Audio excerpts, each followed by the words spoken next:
everyone, and welcome back to English Explained. I'm Emma. And I'm Jack. We're so happy you're here with us today. Truly, every time we record an episode, it feels like we're sitting with our big English learning family. Yes, exactly. We say this all the time, but it really means a lot. And before we begin our chat today, don't forget to like, share, and of course, subscribe if you haven't already.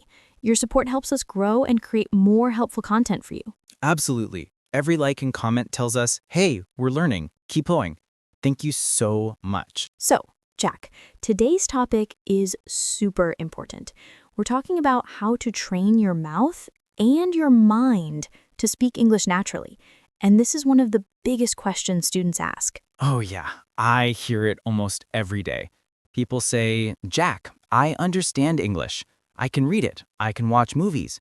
But when I try to speak, nothing comes out. Yes, so many learners feel this. They know English in their brain, they really do, but the moment they try to speak, they freeze. It's like their brain knows the words, but their mouth doesn't know how to produce them yet. Exactly.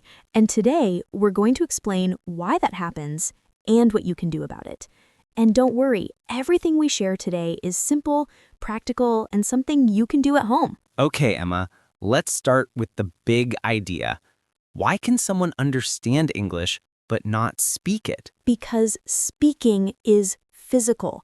People forget that. Your mouth, tongue, lips, they all have to move in a new way. These are real muscles. Exactly. Think about it like this. You could read a book about playing guitar. You might even understand every chord in theory. But if you pick up a real guitar, can you play a song? Probably not, because your fingers need real-world practice. Same with English. Your brain might understand English because you read and listen a lot, but your mouth never got the training it needs. It's not about intelligence, not about talent, not about good English or bad English. It's about muscle memory. Yes, and muscle memory only comes from using your mouth, from moving it in new ways. Here's my favorite example, Emma. The gym. Oh yes, I know this one. When you go to the gym, you don't grow muscles by thinking about lifting weights. You don't become strong by watching someone else lift. But many learners do exactly that with English. They watch videos, they read grammar, they listen to podcasts, they learn vocabulary. And then expect fluency to magically appear. But fluency comes from one thing: speaking regularly. Just like strong arms come from lifting weights regularly. Not once a month, not once a week, regularly. All right, Jack, let's get into the techniques. What's your number one favorite? Shadowing. Hands down. Shadowing is like magic for your mouth. For people new to this word, what exactly is shadowing? It means becoming the shadow of a speaker. You play a video, podcast, or audio, and you repeat everything almost immediately, like an echo. So if the speaker says, "Hi, my name is Sarah," you immediately say, "Hi, my name is Sarah." Exactly. Don't worry about being perfect. Don't worry about understanding everything. Just copy the rhythm, the tone, the melody, the sound. It's like acting. Yes, you're not just speaking English, you're performing English. And this gives your mouth exactly the training it needs. You learn how to move your lips, how to position your tongue, how to make sounds you don't have in your first language. And after a few weeks of shadowing, your speaking becomes smoother, faster, more natural. Because your mouth finally gets used to the movements. Okay, Emma, here's another powerful tool, micro practice. Yes, your warm-up exercises. I love this one.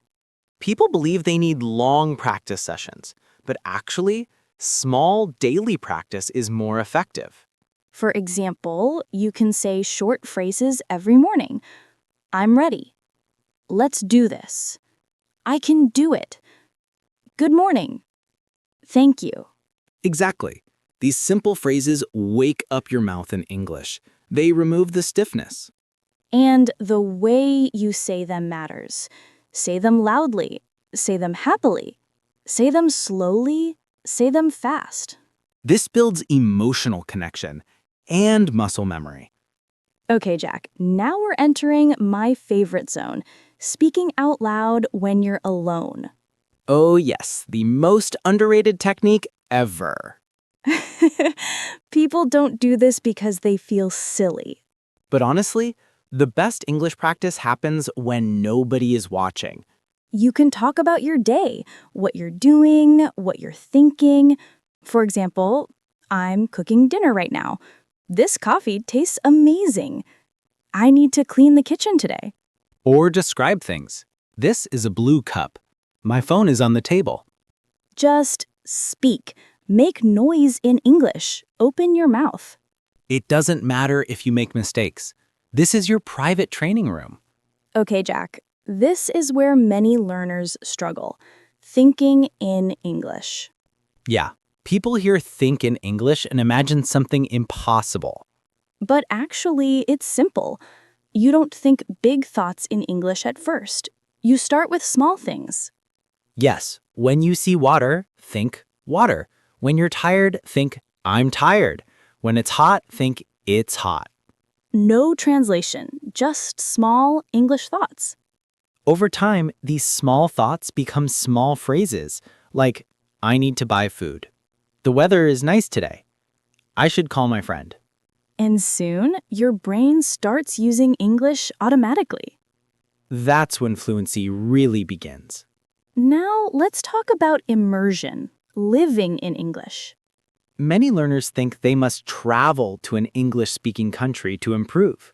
But actually, you can create an English environment right at home.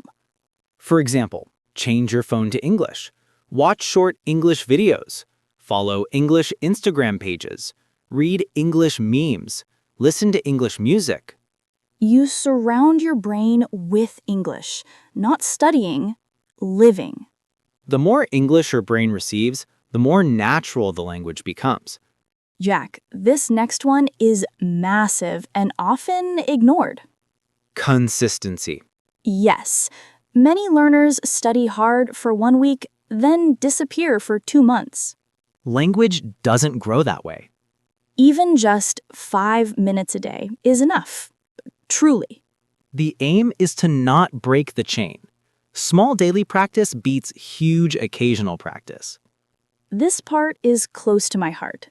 Celebrate your voice. Yes, stop waiting to sound perfect. Your accent is beautiful. Your voice is unique.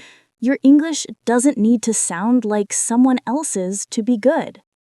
The goal is communication, not perfection. Exactly. Fluency isn't about sounding like an American or British person. Fluency is about speaking comfortably and confidently. Okay, Emma, this brings us to one of my favorite truths. Your brain follows your mouth. Yes, people think they need perfect grammar in their mind before speaking. But actually, speaking helps your brain learn faster than silent study. When you speak, your brain is forced to find words, organize grammar, produce sound, real action. This creates deep learning, real fluency.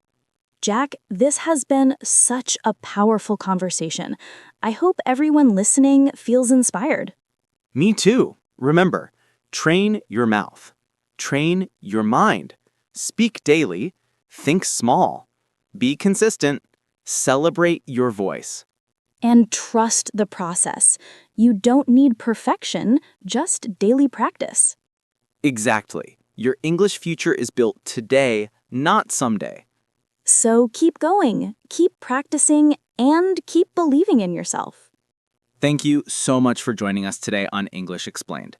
Please subscribe, like, and share this episode if you found it helpful.